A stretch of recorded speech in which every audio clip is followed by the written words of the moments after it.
Halo teman-teman semuanya. Sekarang tanggal 22 September, jam 8:43 pagi di New York. Hari Jumat, kita bertemu kembali di kuliah spiritual. Ya, saya menerima banyak sekali email dari teman-teman semua yang menanyakan, Pak, materi yang ada di kelas premium itu seperti apa? Ya, dan daripada gini ya, sebenarnya teman-teman bisa melihat sih materi di kelas premium itu seperti apa. Anda tinggal pergi ke YouTube, ya, lalu kemudian Anda tinggal klik Anda tinggal klik materi. Sebentar, saya tunjukin ya. Oke, saya sudah buka YouTube, ya, lalu kemudian Anda tinggal klik ke Irwan Hiro. Saya nggak sign in ya, teman-teman. Tinggal saya klik Irwan Hiro seperti ini, lalu kemudian Anda klik di sini Irwan Hiro, channel saya. Lalu kemudian Anda bisa lihat video yang ada di members only.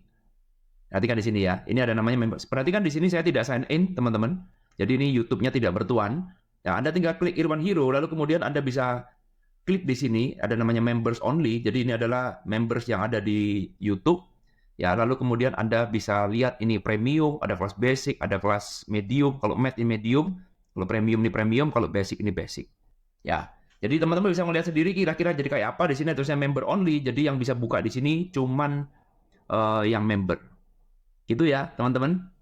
Nah, jadi kalau teman-teman ingin lihat. Nah, tapi mungkin di video kali ini saya langsung aja ingin memberikan materi. Ini adalah materi seharusnya saya buat di kelas premium untuk hari ini, tapi saya sharingkan ke teman-teman di kelas kuliah spiritual ini agar bisa sama-sama kita dapat manfaat dan sama-sama belajar. Good? Oke, kurang lebih seperti ini ya. Jadi materinya kita penuh dengan apa ya? Filosofinya. Jadi kita perlu untuk membangun pola pikir, membangun landasan berpikir, fondasi berpikir agar kita bisa memahami dengan benar-benar apa yang dimaksud dalam pelajaran spiritual. Namanya juga kuliah spiritual ya. Oke, tanpa berpanjang lebar lagi, mari kita akan mulai materi ini. Oke? Nah, perhatikan. Kalau teman-teman belajar namanya ilmu pikiran, teman-teman, yang namanya ilmu pikiran, supaya pikiran itu bisa melakukan sesuatu, mempelajari sesuatu, itu kita perlu repetisi, benar ya? Ya, contoh misalkan sederhana seperti ini, perhatikan polanya. Misalkan sekarang saya belajar naik sepeda. Oke, kita bilang kita ada punya skill baru, namanya adalah naik sepeda. Oke, ikutin pelan-pelan ya. Oke, nah perhatikan, tidak ada seorang pun anak yang lahir di dunia ini atau bayi yang lahir di dunia ini sudah punya skill naik sepeda, nggak ada. Oke, jadi ini bukan skill dasar, bukan ya. Jadi ini ada skill yang harus kita pelajarin, harus kita download, ya, harus kita pelajarin dari dunia luar. Oke, paham ya? Nah, di awal karena kita tidak bisa, berarti awalnya tidak bisa, betul? Kita menjadi bisa, maka kita latihan terus. Perhatikan, kita latihan terus, perlu namanya repetisi. Oke, diulang lagi. Lama-lama repetisi ini, karena melakukan satu repetisi, kita diulang lagi, maka kita jadi semakin pintar, lama-lama main tahu, oh itu tuh caranya. Itu sebenarnya sebuah skill, sehingga repetisi yang berulang kali akan berubah menjadi habit. Ya, jadi awalnya nggak bisa, awalnya sulit ya. Ini awalnya, ya awalnya sulit, tapi kalau kita lakukan berulang kali, lama-lama akan menjadi habit. Dan ketika kita sudah menjadi habit, maka semuanya akan menjadi mudah. Betul sekali. Jadi awalnya apa? Awalnya sulit. Nah, sampai sini dulu, bisa ngikutin kan? Ini adalah sebuah pola, kamu mau belajar apapun, belajar skill baru apapun, ini rute seperti ini yang harus kita lalui. Ya. Dan begitu ini sudah menjadi habit, teman-teman, maka pikiran ini sudah bisa menjalankan ini tanpa perlu izin kamu. Oke? Jadi ketika ini sudah menjadi habit, ya, ini sudah membentuk sebuah belief, ya, yang kamu sudah percaya betul, kamu allowing it happen, ya, kamu mengizinkan itu terjadi, maka ya terjadi secara otomatis. Ya, ketika kamu di awal naik sepeda, kamu bingung, waduh, gimana caranya naik sepeda? Gimana membalancekan sepeda ini kok bisa roda 2 ya? Gimana caranya? Gimana nyetirnya? Gimana membalancekannya? Pertanyaan itu ada di sini, betul? Tapi karena kita diulang lagi, dicoba lagi. Maka ketika kamu sudah bisa naik sepeda, ketika kamu naik sepeda itu tanpa pernah mikir, betul? Gak pernah mikir lagi, gak pernah tanya, apakah saya bisa naik sepeda ya? Kamu tidak pernah bertanya juga, kenapa saya bisa naik sepeda ya? Nggak mungkin. Ketika kamu jalan naik sepeda, semuanya akan jadi mudah, semuanya akan berubah menjadi sifat alami. Menjadi sifat alamimu. Menjadi hidup kamu. Bahwa saya bisa naik sepeda. Belajar apa lagi? Belajar berenang misalkan. Sama juga. Nggak ada namanya bayi langsung bisa berenang. Nah, bisa gaya bebas, gaya punggung, gaya kata. Nggak bisa. Itu semua adalah sebuah skill. Ya, di awal kamu takut, waduh, kejebur air nanti kalau tenggelam bagaimana? Ya, bagaimana manusia ini kan tidak bisa berenang awalnya. Bagaimana kan kita bukan ikan. Kalau ikan otomatis dari awalnya sudah bisa berenang. Kita bukan ikan. Tubuh kita tidak didesain untuk berenang di laut. Lalu kemudian bagaimana kita bisa melakukan? Maka kita belajar skill baru, new skill. Awalnya sulit. Yo, coba ini, takut itu. Ada di sini kan, betul ya? Takut ini, takut itu, kalau gini gimana, khawatir, bla bla bla bla bla. Tapi ada seorang guru yang aja tenang, bisa kok, diulang lagi. Wah, komplain dan segala macam, udah bisa. Gurunya terus maksa diulang lagi, lama-lama bisa. Ketika sudah bisa, ya, maka apa yang terjadi? Itu akan menjadi habit. Pikiran udah, walah, ternyata gampang toh. Ya, maka semuanya akan jadi mudah. Itu menjadi bagian dari hidup kamu, sehingga lain kali kamu kecebur kalau renang, ya, kamu masuk di kolam renang atau kamu masuk di laut yang cukup dalam, kamu gak akan pernah bertanya gini, apakah saya bisa berenang ya? Kenapa saya bisa berenang? Nanti kalau saya tenggelam bagaimana? Wah, gak mungkin, karena ini sudah kita lewatin, betul? Paham ya? Sama juga belajar naik mobil manual. Wah, gimana caranya naik mobil? Ngoper giginya kapan? Wah, kapan saatnya nginjak kopling? Kapan saatnya gas? Kapan separuh kopling? Kapan itu handrem? Kok banyak sekali, ruwet. Gak ada skillnya. Ya, tetapi kalau kamu repetisi lama-lama main ngerti, oh gitu toh, ternyata gampang. Maka itu menjadi habit, menjadi mudah, jadi sifat alamimu. Sekarang ketika kamu sudah jago naik mobil, bahkan sambil handphonean sekalipun, kamu masih bisa jalan, betul? Sambil ngobrol-ngobrol di telepon, udah seperti tangannya ngatur sendiri. Kapan saatnya gigi 2, kapan gigi 3, sehingga kamu sekarang sudah menjadi habit, kamu tidak lagi mikir. Itu akan menjadi mudah dan datang terus-menerus. Oke? Paham polanya ya? Oke. Mari kita lanjutkan sekarang. Nah, jadi kalau kita sekarang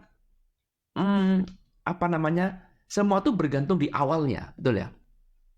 Ya, semua ini bergantung di awal. Jadi kalau kita lihat sekarang, segala sesuatu itu bergantung pada keadaanmu sekarang, gitu kan? Apa yang terjadi pada dirimu sekarang? At this moment. Oke? Sehingga kalau kamu sekarang lihat polanya, ya, apa yang terjadi di sekarang ini adalah seperti apa. Lalu kemudian kamu sekarang berubah untuk belajar. Lalu kemudian kamu belajar akan berubah jadi habit.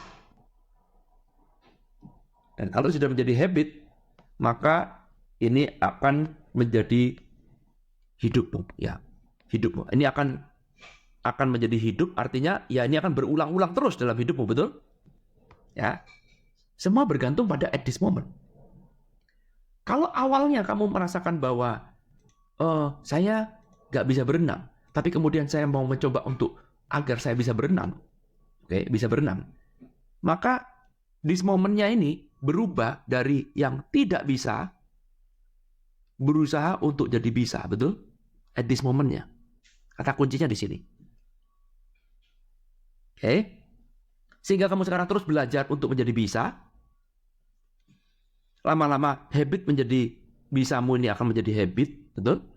Ya, bisa A misalkan ya, dari bisa A, maka ini kamu jadi maka A akan jadi habitmu, maka A akan menjadi bagian dalam hidupmu. Renang tadi misalkan, awalnya begini, maka dia akan jadi bagian dalam hidup kamu.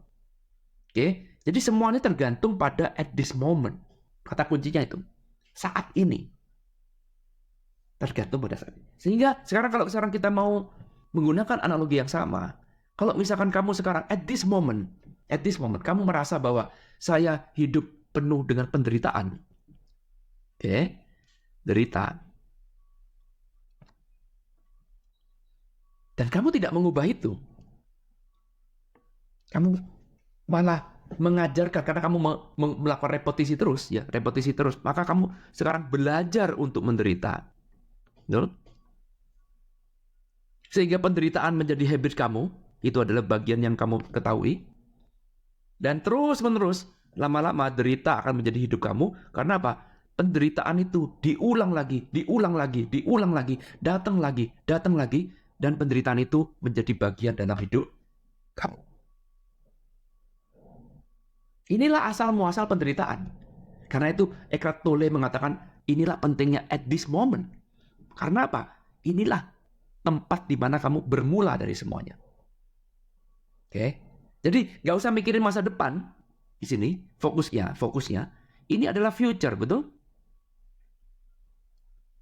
Ini adalah present moment. Kamu kalau mau mengubah masa depan, kamu jangan fokus ke masa depan. Nanti kira-kira saya akan bagaimana. Jangan. Tapi kamu fokuslah pada saat ini. Karena saat inilah fondasi dari masa depan. Betul? Fokusnya tuh ada di sini. Rahasia perubahan tuh ada di sini. Sama juga tadi, belajar berenang. Tadinya nggak bisa. Tapi kamu punya keinginan untuk menjadi bisa. Mulainya dari sini. Sehingga kamu sekarang, dalam tanda kutip, kamu mau mengajarkan satu skill baru yang tidak ada sebelumnya. Kamu belajar, mulai jadi habit, terus. Sehingga akan menjadi hidup kamu, sehingga ketika menjadi hidup kamu, maka menjadi berubah. Oke? Nah, sekarang pertanyaannya ada sederhana. Kenapa kita lebih mudah untuk menderita? Kenapa? Karena kita terjebak dengan mind. Betul sekali. Mind menciptakan thought. Ini thought menciptakan identity. False identity. Menciptakan belief. Di dalam identity ini ada belief ya. Ya, ada belief, ada acceptance. Sehingga kamu menciptakan sebuah identity yang false. Ini kan. Mind, ini kalau dalam dunia spiritual, ya tidak akan pernah berada di dalam present moment. Karena mind always want more. Mind selalu punya desire, betul? Desire versi mind tidak akan pernah terpenuhi. Never fulfill desire. Coba Anda bisa renungkan. Kalau kamu sekarang menggunakan false identity ini, kamu terjebak dalam false identity, maka selamanya kamu gak akan pernah bahagia. Karena kamu mengatakan, oke, saya akan bahagia kalau saya sudah punya rumah mewah. Saya akan bahagia kalau saya sudah punya uang 10 miliar. Saya akan bahagia kalau sudah bisa beli Ferrari. Ya, itu kan pola pikirnya kan? Coba kamu lihat, kamu kejar itu terus, kamu nggak akan pernah bisa ketemu ujungnya. Karena setelah kamu punya Ferrari, kepengen punya helikopter. Helikopter kepengen punya pesawat pribadi. Pesawat pribadi kepengen punya pulau. Pulau kepengen punya ini terus, seperti itu. Kamu nggak akan ada ujungnya. Karena itu, mind disebut dengan sumber dari semua penderitaan. Karena selama kamu bergantung pada mind, artinya selama kamu membiarkan mind menjadi master dalam hidup kamu diperbudak oleh mind kamu jadi victim dari mind kamu memberikan izin mind kamu untuk menjadi master dalam hidupmu, sehingga kamu percaya bahwa identitas palsu yang dibuat oleh mind itu ada sebuah kebenaran absolut, tidak ada kebenaran yang lain, maka kamu akan terjebak di dalam konsep ini, dan kamu menjadi semakin unconscious. Kenapa dikatakan unconscious? Karena kamu tidak menyadari sebenarnya. Ya, ini kan lagi-lagi istilahnya ego. Ya, ego adanya apa? Unconscious mind. Unconscious thought. Pikiran yang tidak kamu sadarin adalah ego. Benar nggak? Karena kalau kamu sadarin pikiran, kamu yang menyadarin. Sehingga ada satu kesadaran bahwa sayalah master dalam hidup ini, karena saya adalah orang yang menyadarin pikiran. Tanpa adanya saya yang naruh atensi ke pikiran, maka pikiran nggak akan pernah ada. Oke? Paham? Sehingga kamu mengembalikan kesadaran bahwa saya adalah master bagi pikiran saya, bukan tools. Sehingga kamu mulai menyadarin bahwa ini semua cuma identitas palsu yang dibuat oleh pikiran. Kamu akan terlepas dari penderitaan secara otomatis. Sehingga kalau kita sebut bagaimana caranya untuk kita supaya bisa bahagia, maka tidak ada cara lain untuk mencapai sebuah kebahagiaan. Kamu harus masuk ke dalam sebuah state yang disebut dengan state of no mind. Inilah state meditasi. State of no mind. Mind non-aktif sementara. Atau kamu menyadarin mind. Bagaimana membuat state of no mind? Bukan berarti bilang, pikiran berhenti. No. Tapi sekarang kamu meniatkan diri untuk menyadarin pikiran. Latihan tentu saja. Tentu saja kamu berteriak sekarang, nggak bisa Pak, itu kan susah. Meditasi pikiran saya kemana-mana, bla bla bla bla. Itulah kenapa kita mesti belajar.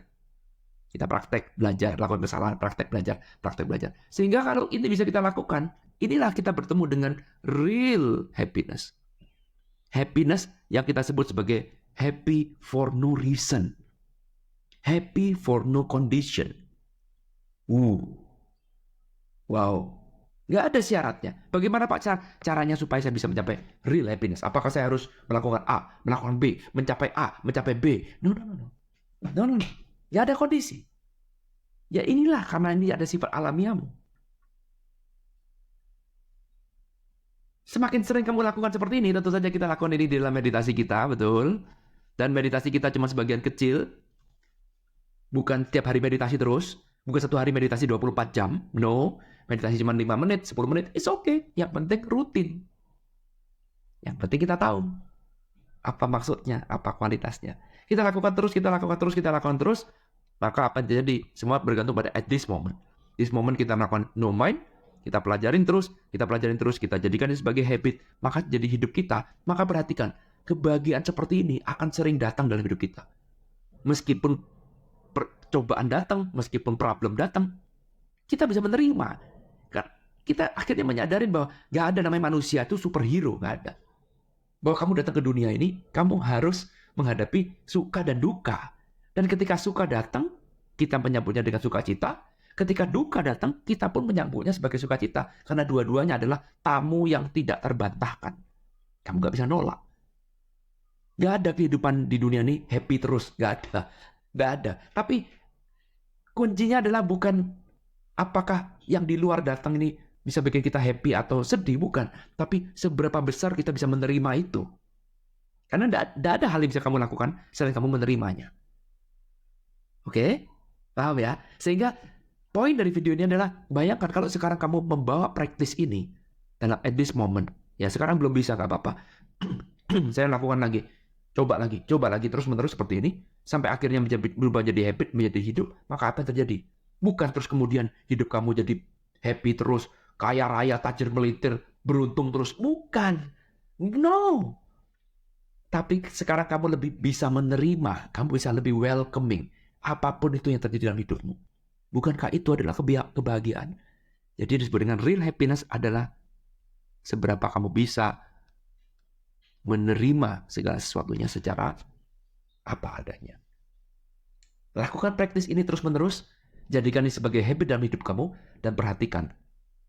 Real happiness akan sering datang dalam hidupmu. Sama juga konsepnya dengan penderitaan. Kalau sekarang hidup kamu terus memuja-muja penderitaan, oke?